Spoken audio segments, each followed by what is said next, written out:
আসসালামু আলাইকুম। আজকে আপনাদের মাঝে আবার একটি নতুন ভিডিও নিয়ে হাজির হয়েছি। আজকের ভিডিওটি শুরু করার আগে যে সকল দর্শকবৃন্দ আমার চ্যানেলটিতে নতুন, যারা আমার চ্যানেলটিতে এখনও একটি সাবস্ক্রাইব করেননি, তারা আমার চ্যানেলটিতে একটি সাবস্ক্রাইব করে দিবেন এবং পাশে থাকা বেল আইকনে একটি ক্লিক করে দিবেন। তো আজকের নিয়োগ বিজ্ঞপ্তিটি হচ্ছে সিভিল সার্জনের কার্যালয় দিনাজপুর। দিনাজপুর সিভিল সার্জন কার্যালয়ে নিয়োগ বিজ্ঞপ্তিটি প্রকাশিত হয়েছে 154 পদে। নিয়োগ বিজ্ঞপ্তিটি প্রকাশিত হয়েছে 29/9/2024। এখানে নিয়োগ বিজ্ঞপ্তিতে বলা হয়েছে স্বাস্থ্য ও পরিবার কল্যাণ মন্ত্রণালয় স্বাস্থ্যসেবা বিভাগ প্রশাসন 1 শাখার স্মারক তারিখ 9/1/2024 খ্রিস্টাব্দ তারিখ, স্মারক নম্বর এত তারিখ 13/6/2024 খ্রিস্টাব্দ তারিখ ও স্মারক নম্বর এত মোতাবেক সিভিল সার্জন দিনাজপুর তার নিয়ন্ত্রণাধীন বিভিন্ন স্বাস্থ্য প্রতিষ্ঠানসমূহের রাজস্ব খাতের গ্রেড ভিত্তিক নিম্নোক্ত পদসমূহে অস্থায়ীভাবে প্রচলিত নিয়োগ বিধি ও শর্ত অনুযায়ী পূরণের জন্য বাংলাদেশের প্রকৃত নাগরিক এবং দিনাজপুর জেলার স্থায়ী বাসিন্দাদের নিকট হতে নিম্নে বর্ণিত শর্তে অনলাইনে cs.dinas.teletalk.com বিডি ওয়েবসাইটে আবেদন আহ্বান করা যাচ্ছে। অনলাইন ব্যতীত কোনো আবেদন গ্রহণযোগ্য হবে না। এখানে 1 নম্বর পদটি হচ্ছে 60 মুদ্রাক্ষরিক কাম কম্পিউটার অপারেটর। পদের সংখ্যা 1টি, গ্রেড 14। শিক্ষাগত যোগ্যতা দেওয়া আছে কোনো স্বীকৃত বিশ্ববিদ্যালয় হতে স্নাতক বা সমমানের সিজিপিএতে স্নাতক বা সমমানের ডিগ্রি। কম্পিউটার ব্যবহারের দক্ষতা ও অভিজ্ঞতা থাকতে হবে। লিপিতে প্রতি মিনিটে বাংলায় 45 শব্দ ও ইংরেজিতে প্রতি মিনিটে 70 শব্দ। কম্পিউটার টাইপিং প্রতি মিনিটে বাংলায় 25 ও ইংরেজিতে 30 শব্দ। পরিসংখ্যানবিদ পদের সংখ্যা 5টি, গ্রেড 14। এখানে শিক্ষাগত দেওয়া আছে কোনো স্বীকৃত বিশ্ববিদ্যালয় হতে পরিসংখ্যান, গণিত, অর্থনীতি বিষয়ে স্নাতক বা সমমানের ডিগ্রি থাকতে হবে। কম্পিউটার ব্যবহারের দক্ষতা ও অভিজ্ঞতা থাকতে হবে। এখানে দেওয়া আছে স্টোর কিপার। পদের সংখ্যা 60টি, গ্রেড 16।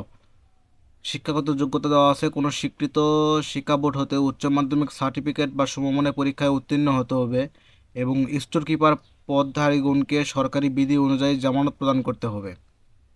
এখানে যে বিশাল যে পদটি সেটা হচ্ছে স্বাস্থ্য সহকারী, 137টি পদসংখ্যা, গ্রেড 16। শিক্ষাগত যোগ্যতা হচ্ছে কোনো স্বীকৃত শিক্ষা বোর্ড হতে উচ্চ মাধ্যমিক সার্টিফিকেট বা সমমানের পরীক্ষায় উত্তীর্ণ হতে হবে। 5 নম্বর হচ্ছে ড্রাইভার। পদসংখ্যা 4টি, গ্রেড 16। শিক্ষাগত যোগ্যতা হচ্ছে কোনো স্বীকৃত শিক্ষা বোর্ড হতে জুনিয়র স্কুল সার্টিফিকেট বা সমমানের পরীক্ষায় উত্তীর্ণ বা 8ম শ্রেণী পাস হতে হবে। হালকা গাড়ি চালানোর বৈধ হালকা ড্রাইভিং লাইসেন্স থাকতে হবে। অভিজ্ঞতা সম্পন্ন চালকগণ অগ্রাধিকার পাবেন। এখানে শর্তাবলী দেওয়া আছে প্রার্থীকে অবশ্যই বাংলাদেশের নাগরিক ও দিনাজপুর জেলার স্থায়ী বাসিন্দা হতে হবে। নিয়োগ বিজ্ঞপ্তিতে বর্ণিত পদসমূহে নিয়োগের ক্ষেত্রে সরকার কর্তৃক জারিকৃত সর্বশেষ আইন, বিধি, নীতি ও কোটা অনুসরণ করা হবে। উক্ত নিয়োগের জন্য প্রার্থী নির্বাচনের ক্ষেত্রে নিয়োগ বিধি মোতাবেক লিখিত ও মৌখিক প্রয়োজন বোধে ব্যবহারিক পরীক্ষার মাধ্যমে নিয়োগ কার্যক্রম সম্পন্ন করা হবে। যে কোনো কারণে বিজ্ঞপ্তিতে শূন্য পদের সংখ্যা পরিবর্তিত হতে পারে।